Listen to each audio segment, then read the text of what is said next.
Hello, everyone. My name is Arianna Mencaroni, and it is a great pleasure to be part of the Interactive Film and Media Conference. Today, I'm glad to share my work titled Remediating Home Movies Towards a Polyphony of Inner Voices Research Creation Cross Interactive Documentary Prototypes. This presentation emerges from a practice led inquiry into the exhibition and creative reuse of amateur and home movie collections within institutional archives. We are currently witnessing a significant surge of interest in recovering this audiovisual heritage, viewing it not merely as static historical artifacts, but as vital tools for memorialistic projects deeply rooted in local communities and territories. For my research, I collaborate closely with the Lisbon Municipal Archive Videoteca, specifically within the framework of their Traça event. Launched in 2014 and held biennially to this day, this initiative is dedicated to the gallery, preservation, exhibition, and artistic reactivation of domestic cinematography donated by Portuguese families. Each edition is devoted to a specific community and neighborhood of Lisbon. By repurposing these materials, the project transforms private memories into shared counter archives and counter narratives. The archive, with its magma of content, is a repository of treasures that often remain hidden within the sheer volume of holdings. For researchers, archivists, and artists alike, the profound appeal of vernacular images lies in making these discoveries not only within the explicit content of the images, but also in the very interstices of the frames. I like to say that many practitioners are united by a detective like attitude of looking and following clues, which in academic terms corresponds to an abductive logic. At its core, this method requires immersing oneself in the images, reviewing them over and over again to discover a path forward. Indeed, rather than hunting for specific shots, I choose to review the archive in its entirety, allowing the process to educate my gaze in recognizing similarities and differences among the collections. At the end, I selected the collection that you can see in the background as the cornerstone of my work for its unique resonances with my system of feeling. It contains images shot in 16 millimeters of the city of Lisbon in 1974 and 1975. These images were captured by José António Correia-Paes, who was born in Portugal in 1953 and passed away in 2014. These reels were donated to the Videoteca's archive by his wife following his death. Unlike typical collections focused purely on private domestic life, José Antonio captured the broader daily pulse of Lisbon. He documented both the city center and the marginalized, impoverished peripheries, spaces rarely shown by the mainstream media of an era that, until April 1974, was stifled by dictatorship. He filmed Lisbon with the inquisitive, detached eyes of a reporter, or perhaps a stranger in his own country. As a foreigner in Portugal myself, an Italian woman, I found a profound connection with his gaze. And since this was the very first collection I digitized, it became a perceptual benchmark, fundamentally shaping my interpretation of every subsequent collection I encountered.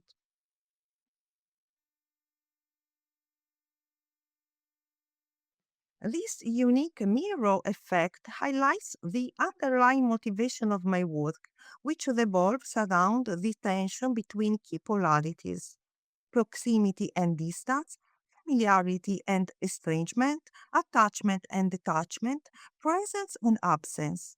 It is precisely in the liminal space between effective closeness and critical distance that I believe these microhistories from below emerge as autonomous, plural voices, creating a vital site of encounters and dialogues. As part of this investigation, I developed interactive documentary prototypes, and retrospectively, an aspect emerged that was not central at the very beginning: the rich polyphony of voices that these archival images elicit, and the creative challenge of how to map and account for them. Before diving into the operational details, let us take a quick look at the interfaces of both prototypes. The first one, developed using Klynt as authoring tool, is titled Amateur in Lisbon. The content of this prototype is entirely in Portuguese. The interface is organized into four interconnected chapters.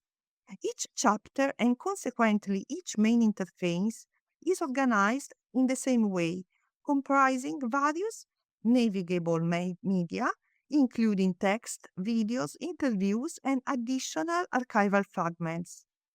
These elements grant access to several subsections that are likewise interconnected.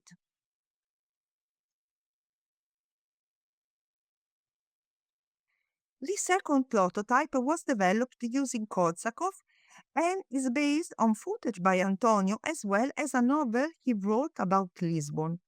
Fragments of the text are read in Portuguese by an actor, while their English translations appear on screen within the video.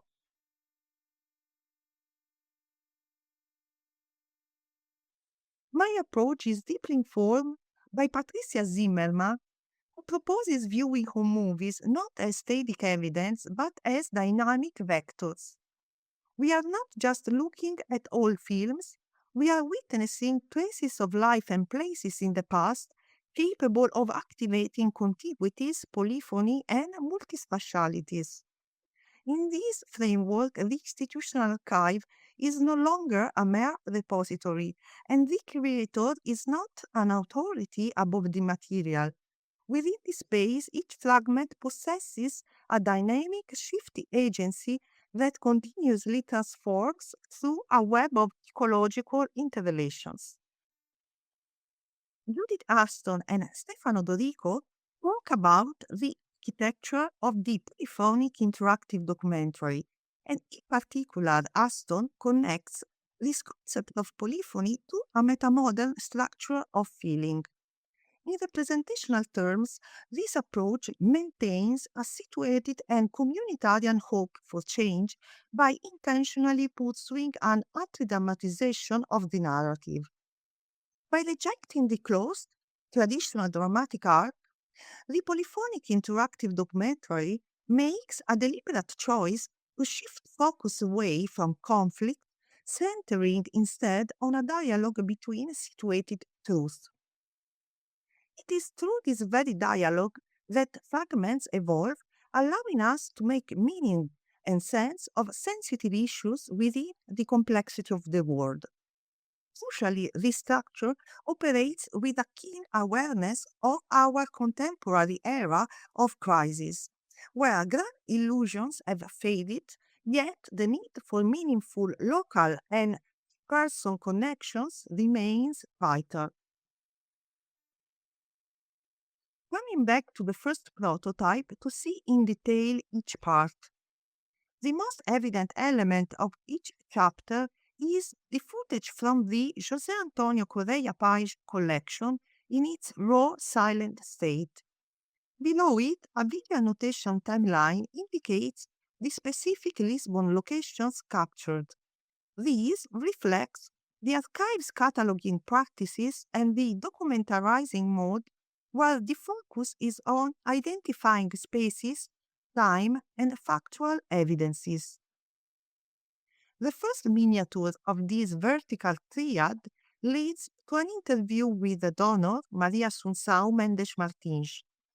This path initially corresponds to the traditional archival practice of showing digitized copies to the donating families, letting them comment as they watch.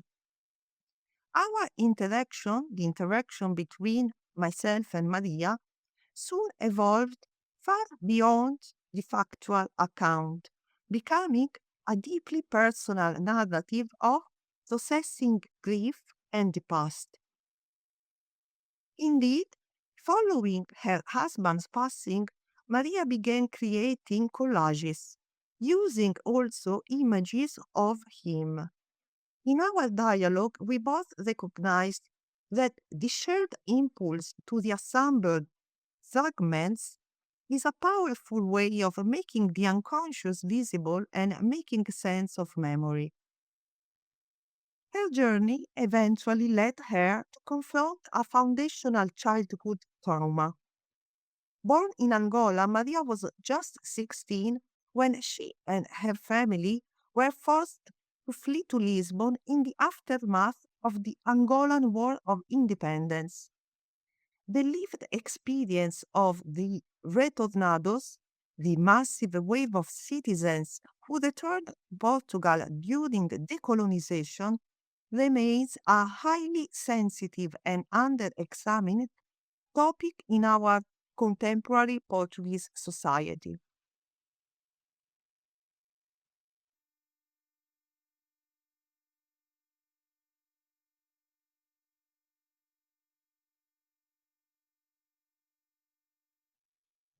The second part corresponds to the subjective intervention that researchers, archivists, and artists typically navigate when working with archives of this nature, an intervention usually sparked by the deep responsibility of handling the images of others. Here, this subjectivity is grounded in a dialogue between myself and the Videoteca's archivist, where my point of view is expressed through how and what I question.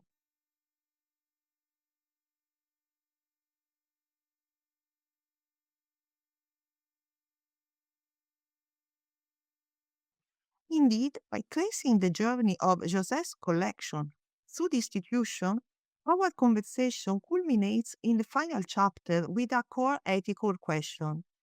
When does an image truly become the past?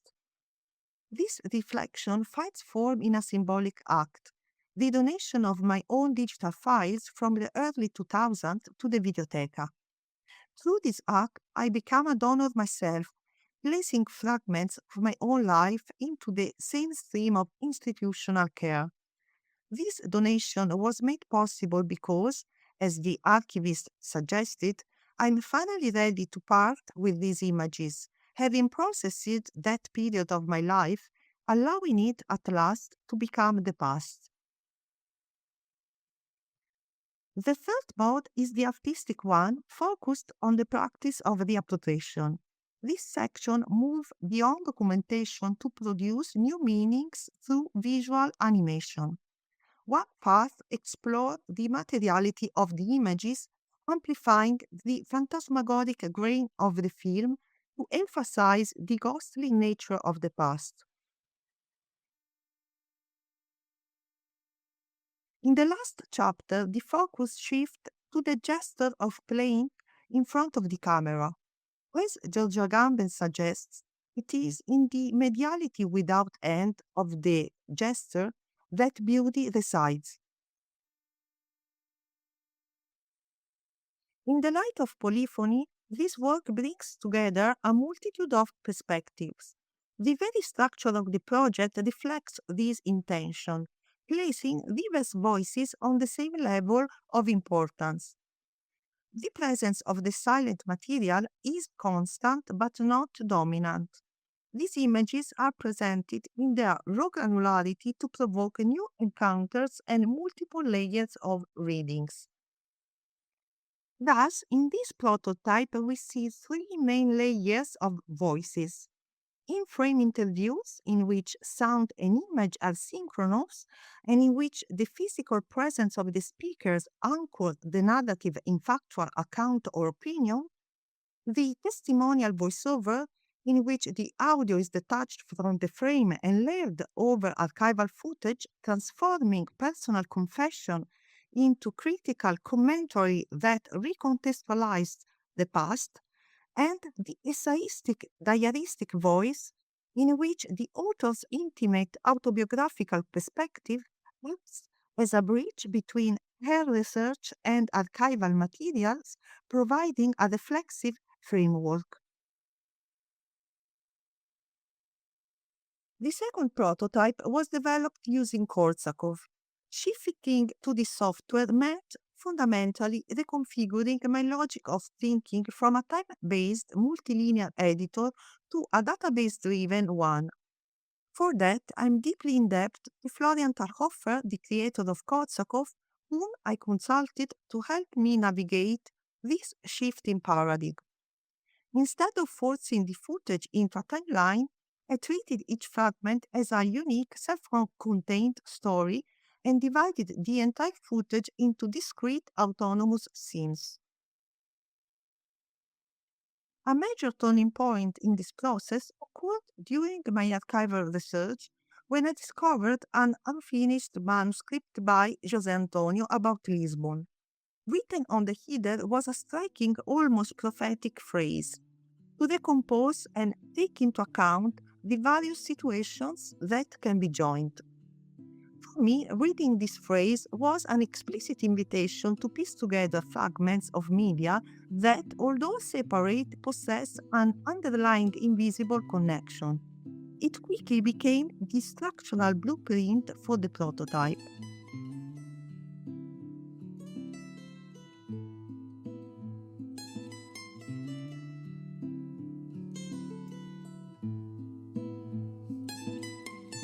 Déjà vu. É este estranho sentimento que, de certa forma, já experimentamos no passado, que estamos a viver no presente. O que os nossos olhos veem, de repente permite algumas sensações de memória. Compreende o que estou a dizer? Conheces essa sensação? Já me conheces? Eu já te conheço.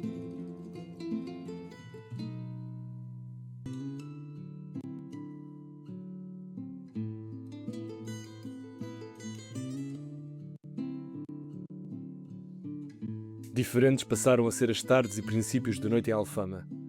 Sente-se a mudança das gentes que frequentam o bairro. A crise económica, o desaparecimento das transportadoras marítimas deram origem a uma crescente onda de desemprego. Deixou de existir o rebuliço matinal que caracterizava o início de mais um dia de trabalho, antecedido por um mata-bicho composto por um cálice de aguardente e um figo do Algarve.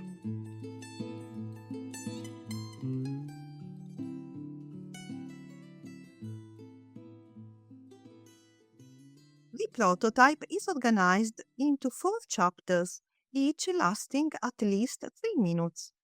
Every chapter is introduced by a female voice in Portuguese with English subtitles posing a foundational question. While the first chapter opens by asking, "What is a déjà vu?" the subsequent chapters evolve around 3 new questions. Chapter 2: Where are you and how do you inhabit your time and space? This section focuses on the relationship between images and text to paint a portrait of the city of Lisbon, whether real, remembered, or entirely imaginary. Chapter 3: From what or from whom do you need to liberate yourself? Here, freedom is framed as an ongoing praxis. It is not a static achievement, but an active daily struggle against both external structures and internal conditioning, connecting the personal with the collective. Chapter 4: Who and what are you missing and what do you long for? In this final chapter, the figure of the amateur is reclaimed. It explores how anti-utilitaristic logic can transform filmmaking into a pure act of play, observation, and the contemplation of beauty.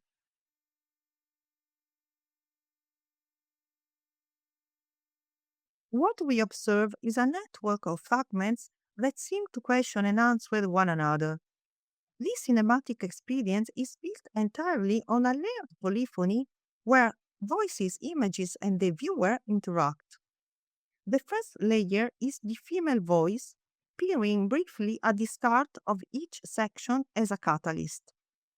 Depending on the viewer's reception, she can function as a fragment of a stream of consciousness, an internal monologue, or as a direct address to the images, the filmmaker, the city, or the viewer. The second layer belongs to the man's voice reading a text about Lisbon. For the viewer, his voice also can be perceived in several ways, as a description of the city, or even a comment on the pictures, or even as one of the figures within the images speaking directly to us. The third layer emerges through the images and how they combine with the text. They create a living archive of what truly matters, such as social relationship and collective spaces, ultimately triggering the inner speeches of the viewers themselves. In conclusion, we saw that while the first prototype uses polyphony to represent the context in which different voices meet within the archive, the second prototype employs polyphony as a set of inner voices, creating a dynamic experience of resonance. Regarding interactivity, both objects allow navigation through the content. However, due to the underlying intention of the maker, myself, and the specific affordances of each software, two distinct forms of polyphony emerge. The first prototype is characterized most strongly by external polyphony, called space of shared knowledge. Here, polyphony establishes a horizontal plane that democratizes the narrative, placing the activist, the donor, and the researcher on equal footing. The interactive experience relies on the viewer's choice of which thematic layer to deepen. And much like reading a novel, the structure is progressive. The viewer is generally not expected to rewatch content they have already consumed. The second prototype is characterized most strongly by internal polyphony, or inner polyphony. It waves together a constellation of inner voices where the very silence of the archival images speaks as loudly as the spoken word, shifting the focus from objective knowledge to shared emotion. The reading experience depends on the viewer spending enough time navigating the interface to grasp that the flow changes algorithmically. Therefore, much like reading a poem, it invites multiple readings, allowing the viewer to discover new associations and hidden meanings each time. To conclude, I propose that amateur film and home movie archives exhibit a strong affinity with interactive forms of remediation, operating according to adisomatic logic.